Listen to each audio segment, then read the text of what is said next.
My Isekai Life. I gained a second character class and became the strongest Sagi in the world. Volume 4 review. Having left the starting town of Pastan behind, protagonist Yuji has arrived in Kilya, where there are quests plenty for him to test his skills. In Volume 3, we saw Yuji partner up with a group of adventurers tasked with tracking a rock dragon. Still, it wasn't long before the situation changed drastically, and our hero found himself facing off against a legendary dragon. Volume 4 opens with Yuji battling the mythic dragon and finding himself in quite a dilemma due to his most potent spell doing no damage and simply bouncing off. Now all Yuji can do is depends on his slime companions and a mysterious dagger gifted to him by Father Still. But if this strongest magic isn't working, is his blade enough to defeat this powerful enemy? After the fight with the dragon, Yuji gets a request from Miss Dryad to harvest some mushrooms for the scene of the fight since all the magic being thrown around has made the perfect ingredients to make potions with. In exchange for Yuji's help picking ingredients, she really agrees to let him keep a couple for himself which will come in handy, seeing as they restore a lot of MP. Then toward the end of the volume, Yuji decides to depart from Pastan and head for Ricardo, a town known for its great cuisine. Unfortunately, the area is going through a sudden cold snap, and with the firewood being in short supply, none of the residents is willing to offer Yuji much in the way of food and board.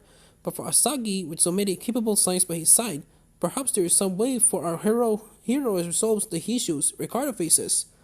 Here in Volume 4, it's clear that my Isekai life has settled into a comfortable pattern of having Yuji travel around and solving problems and fighting off powerful foes, much like author Shinko Shoto's other series from Square Enix manga, the strongest saga with the weakest crest. The series delivers what it says on the tin and has little interest in diverting from the court. Of course, that's not a bad thing if you enjoy the series so far. If you're hoping for something more from it soon that doesn't seem to be on the cards. The other thing to keep in mind is that the series also doesn't seem to give Yuji any human companions.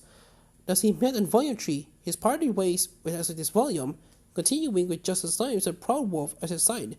The Slimes are the selling point of the series, of course, so we thought we want to see them take a backseat to humans, but it will be nice to see Yuji make more connections. When the characters he met in past time shows up again in the future. For example, I hope so many names, but at the same time, I'm convinced right now. I think they may take away from these 4 books, and that my Isekai life is fun, but nothing spectacular. The action scenes are good, notably in this release when Yuji faces off against the dragon. The science add a lot of comedic value given their varied personalities. And while the story can be interesting, sometimes this is all you want for the Isekai genre. As previously mentioned, my Isekai Life Volume 4 comes to the West thanks to Square Enix manga which has been translated by David Evelyn and lettering by Brandon Bovia. The book opens with a colored page, but there is also a short story written by author Shinko Shoto. Volume 5 is already available with number 6 following April and by monthly releases scheduled thereafter. In Japan, the series is up to Volume 19 is still ongoing, so there will be plenty more of this one to enjoy in the months and years to come. Overall, my Isekai Life Volume 4 offers another entertaining read provided may by enjoying the series so far. It's clear that it has no desire to change things up anytime soon, which isn't a bad thing depending on what you're looking from it. A free review can be found on the Square Enix manga websites here. 7 out of 10.